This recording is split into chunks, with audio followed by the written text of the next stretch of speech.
Hi everyone. I'm going to do a quick uh, video lecture here on a couple of topics from our human development chapter, which is a pretty big chapter, has a lot in it. So I'm just going to touch briefly on a few things. And the first thing I wanted to talk about is the infancy and childhood social and emotional development. These are things called attachment and temperament. I'm going to talk just a little bit about parenting styles. And this kind of thing starts baby when the baby is born, almost as soon as the baby is born. So here is me with my little daughter, Graciela, when she was born. She's almost going to be 5 now, so that's an old picture. But even in those first few days, we're starting to develop attachment with children. And each child has his or her own individual temperament.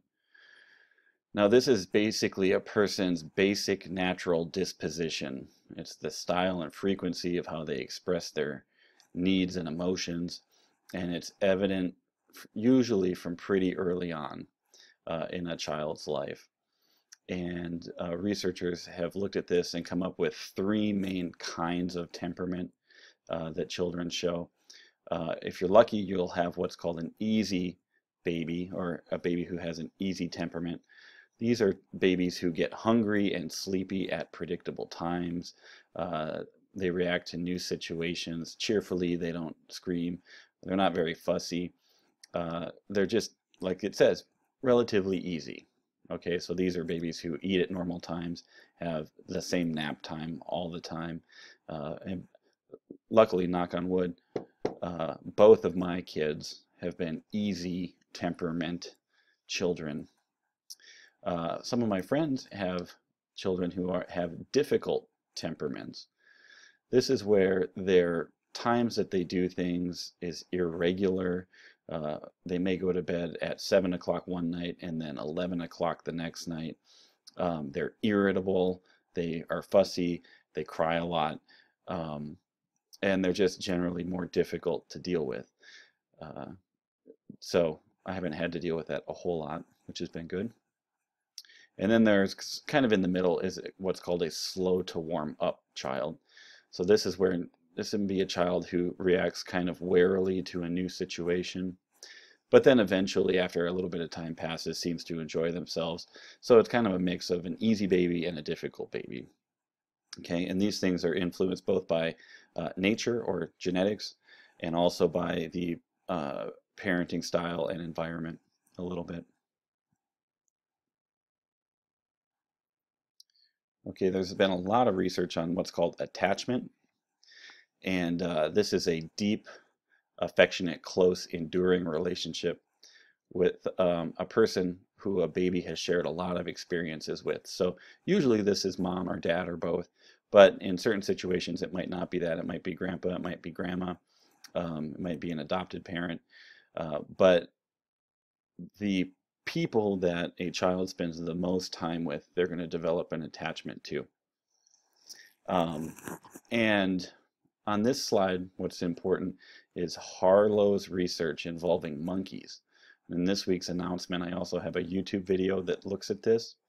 But basically what he did is he had these little cute monkeys, and he basically gave them a choice. Look, you can either go to this fuzzy monkey doll and cuddle it like a parent monkey, but you don't get any food from the fuzzy cuddly doll. Or you can go to this other monkey doll that's made out of metal, but it has a bottle in it so you can get food. And what do the monkeys choose? And what you see in the video is that monkeys will spend almost all their time with the fuzzy cuddly monkey doll, and then they'll go over to the metal one just to eat, and then they'll come back. So it really talks about how comfort is a big part of attachment early in a child's life. And so once attachments start to form, there's some different kinds. Ideally, what you're looking for is a secure attachment between a child and a caregiver. This is where a child will use the caregiver kind of as a home base. And I see this with my kids as they get, you don't see this with infants, but as kids get older, what they'll do is they'll kind of come and check in with mom or dad and like just kind of check in, and then they'll run off and go do something else. And then they'll kind of come back once in a while for comfort or contact. Um, the kids can handle brief separation from their caregivers. They're always happy to see them when they come back. They're always receptive to uh, offers of contact from the parents. And so that's what we would call a secure attachment. I didn't link this week in the announcement, but there's some really good YouTube videos that show children that have these different kinds of attachment. If you're interested in it, I encourage you to look it up. But let's say you don't have a secure attachment, then what you're going to have is an insecure attachment between a child and a caregiver. And there's some different flavors of that. Some children are called they're what's called avoidant. This is where the child will ignore the mother when or father. The child will ignore the caregiver when they approach after a brief separation. So if you leave your child in a room and step out and the child thinks you're leaving and it starts screaming, if you come back in, a child who's avoidant will want nothing to do with the parent. They're not happy to see them come back. If you have an ambivalent attachment, the infant gets upset when the caregiver leaves, but when the caregiver comes back, the child seems angry and may even kind of hit the person away. Okay. Disorganized just means the child's behavior is really inconsistent and just chaotic. So here the ambivalent and avoidant and secure are probably the most important. And again, there's some really good videos online about that. The last thing I'm going to talk about in this, I've got some slides here that you guys don't. I want to talk about parenting styles because this really influences some of what we're talking about. And again, I think this slide might look different than the one you have, but what I'm really talking about here is just this top part right up here. So researchers have identified 4 main types of parenting styles. An authoritarian parent, this top one, is a very strict, punishing, unsympathetic parent who they value obedience. They don't encourage independence, or they don't encourage the children to make their own decisions. And the research would tell us that this kind of parenting style is not good. It leads to lots of different kinds of problems later in life for the child. It kind of if you've ever seen the movie American Beauty, which is a pretty good movie, there's a father in that movie that has an authoritarian parenting style. Now, the complete opposite of that would be a permissive parenting style.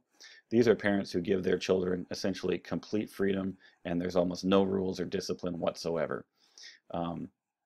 And as you might guess, that's also not really the best parenting style. It leads to different kinds of problems. And so what I shoot for as a parent, and what research says is probably the best, is the authoritative parenting style. It's easy to confuse authoritarian and authoritative, so make sure you know the difference between the two. But an authoritative parent is kind of a mix of authoritarian and permissive. So authoritative parents will reason with their children. The children understand there are rules that need to be followed, but the parent is also understanding and will explain things to the child and talk with them about what's going on. And so it's kind of a mix between the two. You're not so strict that the child has no freedom at all, but you're also not letting them run around like crazy. It's a mix of the two. There's limits, and the kids know what the limits are. And then an uninvolved parenting style is just like it sounds. These are parents who invest as little time, money, effort in their children as possible. You sometimes hear the phrase deadbeat dad. That would be kind of what that's talking about. And so I think that's all I'm going to cover in this video lecture. And if you have any questions, go ahead and email me. Otherwise, I look forward to seeing what you guys have to say in your discussion and assignments this week.